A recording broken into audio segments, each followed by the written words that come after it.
Hello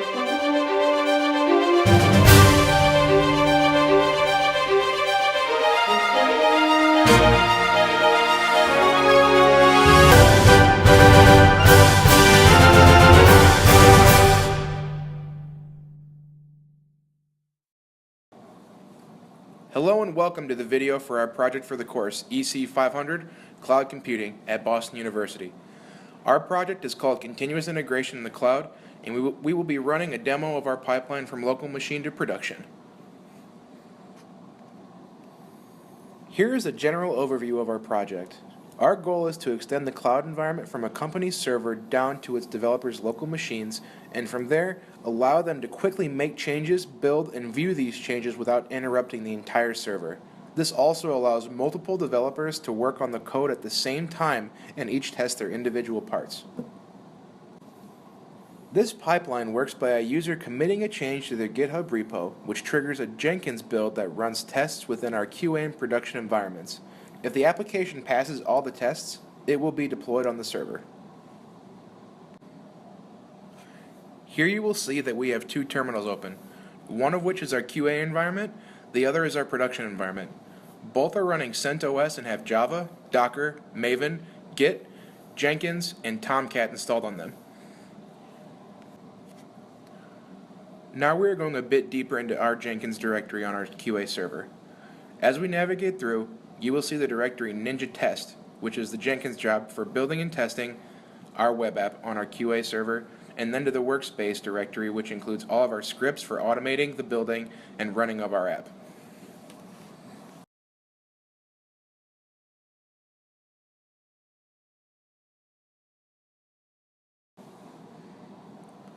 We are now logging into the Google Developer Console, where we will see we are using VMs to act as our servers for this project.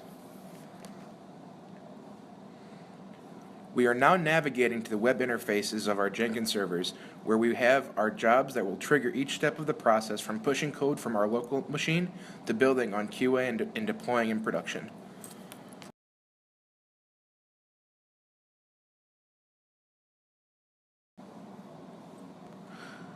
Now that you have seen our QA and production environments as well as Jenkins, what else will we need to run this pipeline?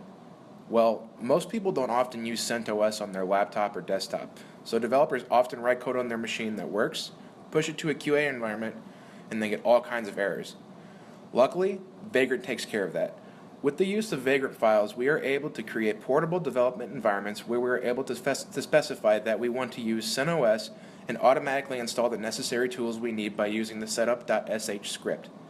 After we run the script, a VM is created with the necessary components we need, and we are able to SSH into it or launch the VM using VirtualBox. Okay, great. So that takes care of the problem. Now we can seamlessly make code changes and automatically update our web app, except each time we push it to a new environment, we need to restart the server in order to launch the most up-to-date version. To deploy our web app to Tomcat, we must stop and restart the server. How can we solve this problem many developers face? Docker is a new tool that containerizes apps. By Dockerizing our web app, all the components needed to run the web app are stored in the container with it, so we are able to run the web app against the container as opposed to against the server. Since most Vagrant boxes don't have all the right RPMs, developers can't often be out of sync. Luckily, Docker takes care of this because it includes everything needed to run the app. When we push the Docker image from our app to production, there is no need to restart the server VM. Instead, we restart the container using the docker run command. This will restart the container in seconds rather than restarting the VM in minutes. The docker run is done by Jenkins as part of our CI/CD. We will now run through a demo of our pipeline. Suppose you have a new computer and wish to take part in developing the application. All you have to do to start working with the rest of your team is install Vagrant, pull down the project repository from the GitHub, and type Vagrant up in the terminal. This will download all of the dependencies you will need to work on the application. Once this has been done, users can start working on their portions of the application. They will also be able to test and build the application within their local machines, not interrupting the server to see any changes they have made. Finally, once the developer has seen the change is good, they can push and commit these changes to their GitHub repository where a Jenkins job will notice a change has been made. This sets off tests and builds within the production environment to update the application on the server and put the newly written code into deployment.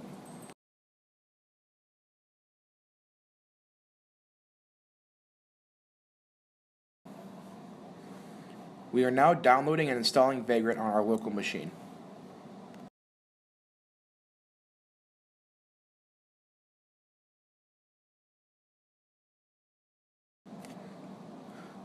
Now, we are using the Vagrant up command within the local repo of our app to build the CentOS Vagrant VM. This creates the bootable VM that we can SSH into. The setup.sh script we wrote installs Java, zip, Maven, Git, Vim, and Docker. This script also automatically clones our Git repository to the Vagrant box.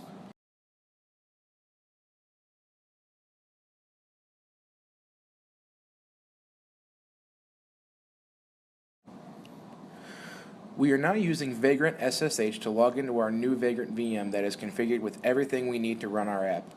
We then navigate to the Vagrant directory and run the run.sh script, which is used to locally build and deploy our web app to localhost port 2200. We will see in the terminal window all the steps it takes to build the initial Docker image, especially since our app is dependent on Maven to build.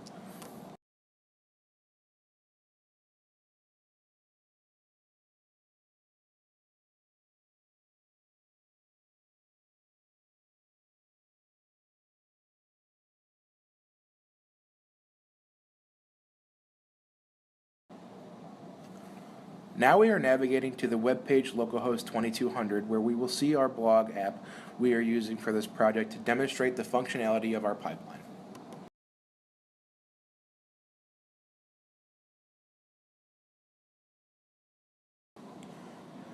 Now we are going to talk about the production environment and what goes on within it. We are now back in our Vagrant VM on our local machine to make a code change using Vim in our blog web app and trigger a fully automated build from local machine to production. We are now editing the title of our web app to say Welcome to the blog example instead of Welcome to Cloud Computing.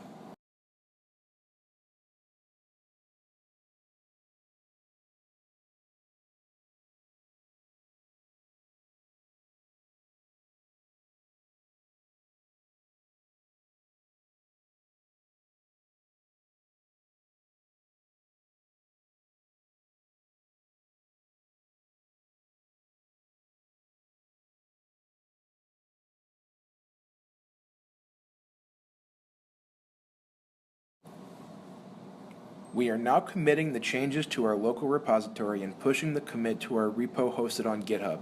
This will trigger our first Jenkins job to build in our QA environment.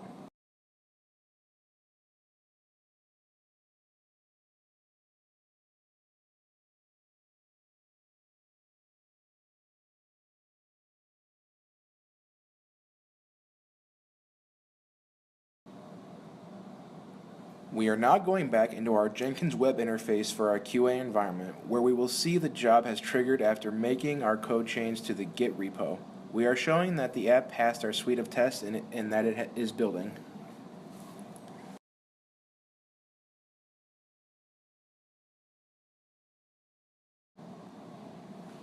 Now we go back to the Jenkins web interface for our QA environment, where you can see the blue ball showing that the job has been built successfully.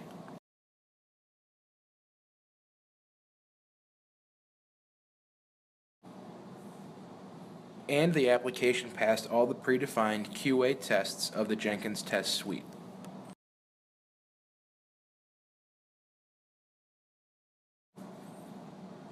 From the console output, you can see the message triggering remote job now, which triggers the Jenkins job in the production environment.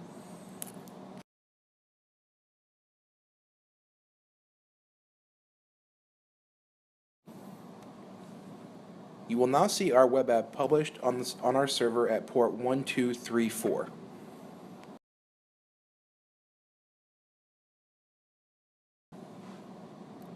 Vagrant and Docker are incredibly powerful tools that turn tasks that take minutes, like bouncing servers and launching a web app, into seconds.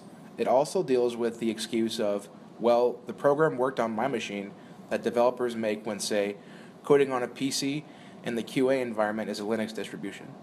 We also understand that we have only shown deploying to this one node, but with Docker, we can deploy this image to 1,000 machines using Jenkins if we wanted, and it would run seamlessly because all dependencies to run the app will be in the container.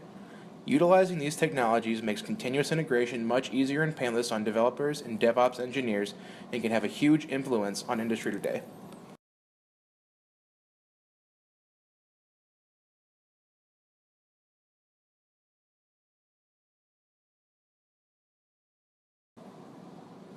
Now we will show an example with another application we found on GitHub to show that our pipeline can be customized to work with other web apps.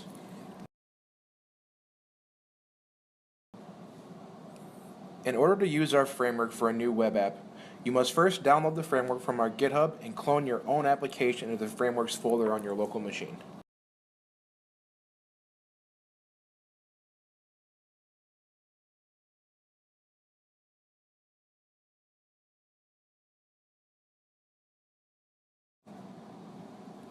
Here we are cloning the Git repo for the new project, Greenhouse, while in our local machine.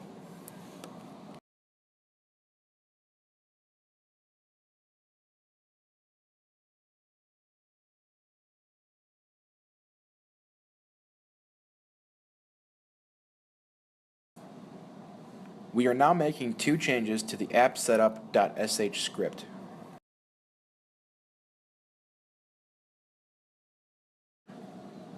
One to change the name of the .war file of the application, and one to change the folder name. This is the only script users need to change in order to alter the framework for their individual applications.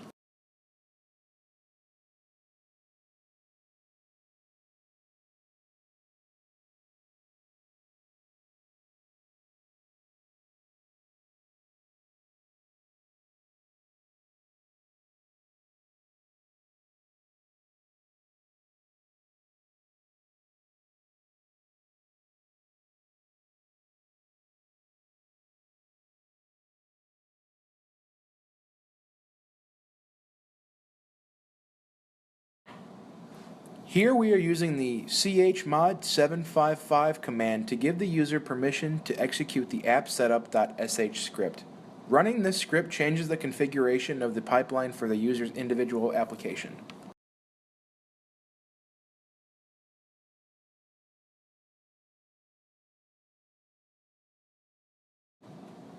Now you can use the vagrant up command to spin up a new instance of the CentOS VM with your new application.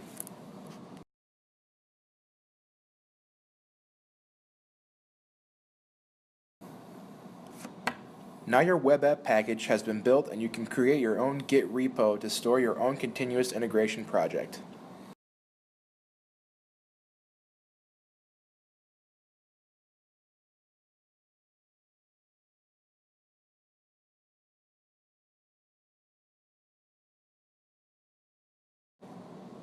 Creating and pushing to this new repo triggers a Jenkins job to build, test, and deploy through our CI pipeline and publish the app to our production environment. However, if developers wish to use this, they will have to link the newly created GitHub repo to Jenkins in the QA and production environments.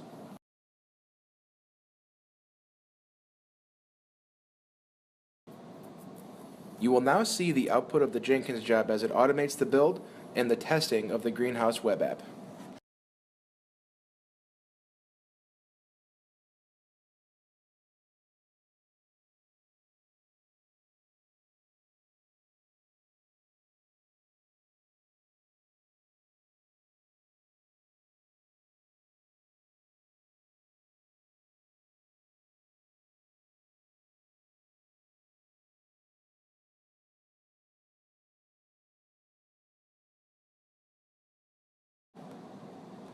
Thank you very much for watching our video demo of our CI pipeline. We hope you find this useful.